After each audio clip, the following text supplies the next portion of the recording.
नाज़रीन ख़बर है जेकाबाद जाफराबाद मौला फैज़न घिटी जा रहवासी अज़ाब में मुब्तला। नालन के नाक़िस कम सबब नालन जो गंदो पानी घरन तोड़े घिटी में काए पियो।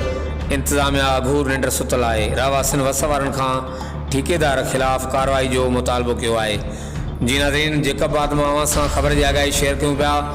जेकाबाद जाफरा मौला फैज़न घिटी जा रहवासी अज़ाब में मुब्तला है। नालन के नाक़िस कम सबब नालन जो गंदो पानी घरन तोड़े घिटी में कायो पियो। इंतज़ामिया अघूर निंड सुतल है।